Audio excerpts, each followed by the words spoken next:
Une première livraison de près de 100 000 doses de vaccins contre le Mpox est livrée jeudi en République démocratique du Congo, pays le plus touché par l'épidémie, a annoncé mercredi à l'AFP, l'agence de santé de l'Union africaine Africa CDC. Le chef du groupe parlementaire de l'opposition a déposé mardi 3 septembre une motion de censure contre le gouvernement dirigé par Ousmane Sonko. Un premier revers pour le président sénégalais Bassirou Diomaye Faye, 5 mois après sa prise de fonction. C'est tout pour les titres, à développer dans un instant.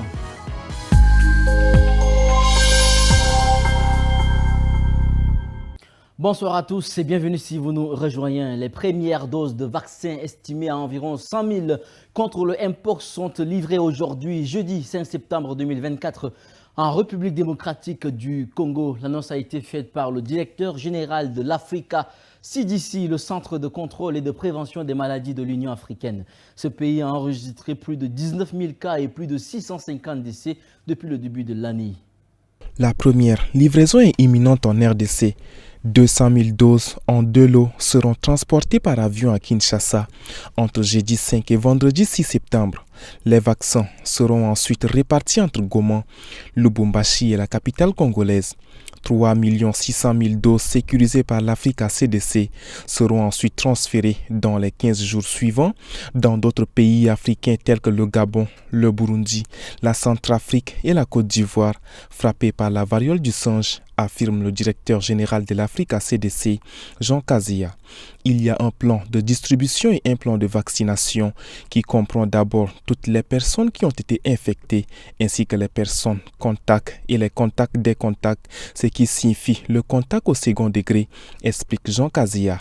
Une priorité sera aussi donnée au personnel de santé, aux personnes immunodéprimées comme celles atteintes de malnutrition ou du VIH. Les relais communautaires pourront également identifier les cas positifs et les amener au centre pour les vacciner, ainsi que leur entourage. Les négociations pour les vaccins sont déjà finalisées et l'objectif est d'acquérir 10 millions de doses rapidement.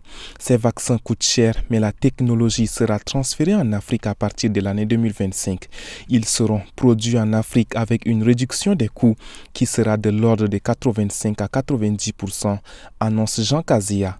La RDC a enregistré plus de 19 000 cas et plus de 650 décès depuis le début de l'année, selon les derniers chiffres du ministère de la Santé. Plus de 5 000 cas ont été enregistrés dans l'est du pays, selon l'OMS, et 62% des contaminations concernent des enfants, selon l'Africa CDC. Au Sénégal, le bras de fer politique entre l'opposition et le pouvoir se durcit. Face à la menace d'une motion de censure déposée par le camp de l'ancien président, toujours majoritaire à l'Assemblée nationale pour faire tomber le gouvernement, l'exécutif a contre-attaqué ce mercredi. Le président Bassirou Diomaye Faye a demandé l'ouverture d'une session extraordinaire de l'Assemblée nationale pour éviter l'examen d'une motion de censure. C'est un peu l'épilogue du bras de fer qui s'est ouvert avec l'opposition qui veut empêcher de supprimer 2 institutions jugées trop pesantes sur le budget. Après le rejet par l'Assemblée nationale dominée par l'opposition d'un projet de loi allant dans ce sens, l'exécutif a contourné l'obstacle par décret. Le président Bassirou Diomaye Faye a mis fin aux fonctions des présidents du Haut Conseil des collectivités territoriales et du Conseil économique et social. Transformées en coquilles vides, les 2 institutions sont de facto supprimées. C'est en tout cas ce qu'a promis le Premier ministre Ousmane Sonko plus tôt dans la journée. De la même façon, face à la menace d'une motion de censure qui ferait tomber le gouvernement, l'exécutif a contre-attaqué en demandant l'ouverture d'une session extraordinaire de l'Assemblée nationale. Une stratégie pour imposer l'examen d'un certain nombre de propositions de loi plutôt que celui d'une motion de censure.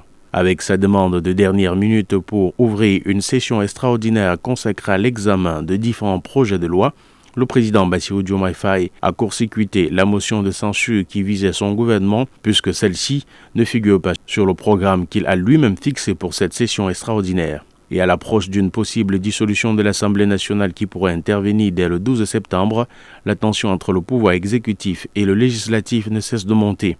C'est une sorte de course contre la montre entre le pouvoir et l'opposition pour tenter de fragiliser l'autre camp, avec en ligne de mire déjà les futures élections législatives. À l'ouverture du forum Chine-Afrique à Pékin ce jeudi 5 septembre, la Chine s'engage à allouer à l'Afrique 50 milliards de dollars de financement ces 3 prochaines années. Annonce faite par le président chinois Xi Jinping. Le dirigeant chinois a célébré les relations entre son pays et les États du continent. Le président chinois Xi Jinping a affirmé ce jeudi 5 septembre que la Chine était prête à approfondir sa coopération avec le continent africain dans le domaine économique lors de l'ouverture d'un grand sommet Chine-Afrique à Pékin. Les relations Chine-Afrique connaissent leur meilleure période de l'histoire, a assuré Xi Jinping, alors que la Chine est le premier partenaire commercial du continent africain. Au cours des 3 prochaines années, le gouvernement chinois est prêt à fournir un soutien financier d'un montant de 360 milliards de yuan, environ 50,7 milliards de dollars. A déclaré Xi lors du sommet Chine-Afrique à Pékin, promettant également d'aider à la création d'au moins 1 million d'emplois. Deuxième puissance économique mondiale, la Chine est le premier partenaire commercial du continent africain avec des échanges bilatéraux à hauteur de 167,8 milliards de dollars au premier semestre selon les médias officiels chinois. Elle a envoyé ces 2 dernières décennies d'ouvriers et d'ingénieurs en Afrique pour construire ces grands projets et gagner un accès privilégié aux vastes ressources naturelles africaines, notamment le cuivre, l'or et le lithium. Au total, 25 dirigeants des pays africains ont confirmé leur présence au sommet du Forum sur la coopération Chine-Afrique selon un décompte de l'AFP. Le sommet est le plus grand rendez-vous diplomatique organisé à Pékin depuis la pandémie de Covid-19. Il doit s'achever ce vendredi. Un élève de 14 ans a ouvert le feu mercredi dans son lycée au sud-est des États-Unis. Il a tué 4 personnes, dont 2 élèves et 2 professeurs, avant d'être arrêté selon les autorités. Confronté à un policier détaché à la sécurité du lycée, le tireur s'est livré pour être mis aux arrêts. Le tueur est arrêté, a déclaré Chris Hossey, directeur du bureau des enquêtes de l'État de Géorgie où s'est déroulée la tuerie. Il s'agit d'un élève de 14 ans scolarisé dans ce lycée, a-t-il ajouté. Le jeune suspect sera poursuivi pour meurtre et jugé en tant qu'adulte, a précisé ce responsable lors d'une conférence de presse devant le lycée Apalachee de la ville de Winder, à quelques 70 km au nord-est d'Atlanta. Le drame de mercredi s'inscrit dans une macabre série aux États-Unis, frappée depuis longtemps par des tueries en milieu scolaire ou universitaire, un phénomène incomparable avec le reste du monde. Les 4 personnes tuées à Winder sont 2 élèves, 2 professeurs, a indiqué Chris Hossey. 9 personnes sont blessées avec des blessures différentes, a-t-il souligné. Les forces de l'ordre sont intervenues dans l'établissement scolaire après des appels d'urgence lancés vers 10h20 mercredi matin. Confronté à un policier détaché à la sécurité du lycée, le tireur s'est rapidement rendu compte que s'il ne se rendait pas, l'agent allait ouvrir le feu, a raconté Judy Smith, le shérif local. Il a renoncé et s'est mis au sol et l'agent l'a arrêté, a-t-il ajouté. Et s'il a déjà parlé aux enquêteurs, nous n'avons pas connaissance des cibles particulières pour l'instant. Joe Biden s'est insurgé face à ce nouveau drame, affirmant dans un communiqué que les États-Unis ne pouvaient accepter que cela devienne la norme. Le président démocrate tente depuis des années, sans succès davantage, de réguler l'accès aux armes à feu. Les négociations entre Israël et le Hamas sont toujours au point mort pour trouver une issue à la guerre à Gaza. Mardi 3 septembre, les États-Unis ont appelé à finaliser un accord de trêve. Mais le Hamas et le Premier ministre israélien Benjamin Netanyahou se rejettent les responsabilités de l'échec des négociations pour trouver une issue au conflit. Ni le Premier ministre israélien ni le Hamas ne veulent prendre la responsabilité de l'échec des négociations pour aller vers une trêve dans la bande de Gaza après bientôt 11 mois de guerre. Les 2 parties s'accusent mutuellement de l'échec de ces pourparlers. Nous essayons de trouver des terrains sur lesquels commencer les négociations, mais ils refusent et disent qu'il n'y a rien à discuter, a dénoncé Benjamin Netanyahou, malgré la pression qui pèse sur lui depuis l'annonce de la découverte dimanche 1er septembre des corps de 6 otages par l'armée israélienne.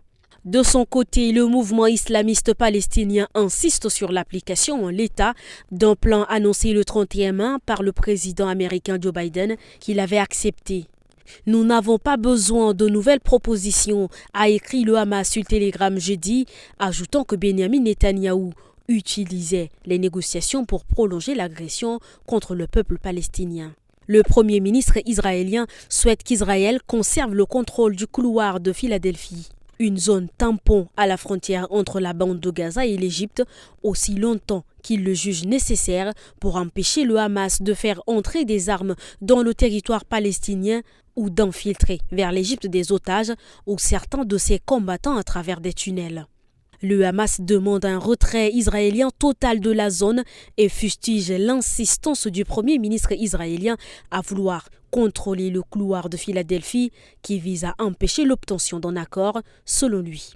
À Washington, le porte-parole du gouvernement d'État, Matthew Miller, a appelé chaque partie à faire les concessions nécessaires. Pendant ce temps, les combats continuent.